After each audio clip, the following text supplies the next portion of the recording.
நான் காலையில் செஞ்ச பொங்கல் ஆறிடுச்சு. நான் திருவேற்காடு கோயில் போயிருந்தேங்க. செம்ம கூட்டம், சான்ஸே இல்லை.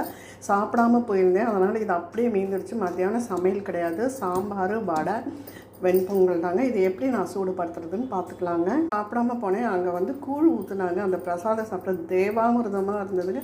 கண்டிப்பாக அப்படி போனீங்கன்னா கண்டிப்பாக நீங்கள் மிஸ் பண்ணாமல் அந்த கூழை குடிச்சிட்டு வாங்க. கடாயில் வந்து தண்ணி கொதிக்க வச்சுருக்கேன். அதில் வந்து நம்ம இந்த வெண்பொங்கலை சேர்த்துக்கலாம். சேர்த்துட்டு ஒரு 10 நிமிஷம் அப்படியே வச்சுருவோங்க. நம்ம அதில் ஊற்றின நெய் நல்லா உருகி மேலே வரணுங்க. அந்த அளவு நம்ம இதை நல்லா அந்த தண்ணியிலே சூடு பண்ணிக்கலாம். சூப்பராக வெண்பொங்கல் சூடு பண்ணியாச்சு. பாருங்கள், முன்னாடிக்கு இப்போ உங்களுக்கு எப்படி இருக்குன்னு. அப்படியே நெய் ஊற்றின நெய் அப்படியே உருகி வருது. இப்படியே நம்ம சிம்மில் வச்சுட்டு வேணுங்கிற போது எடுத்து சாப்பிட்டுக்கலாங்க. அப்படியே அடுப்புலையே வச்சுருந்துட்டு அப்படியே பரிமாறிட்டே வரலாங்க. நல்லா அப்படியே சூடு தணியாமல் நல்லா சூப்பராக இருக்கும். கண்டிப்பாக இதை ட்ரை பண்ணி பாருங்கள்.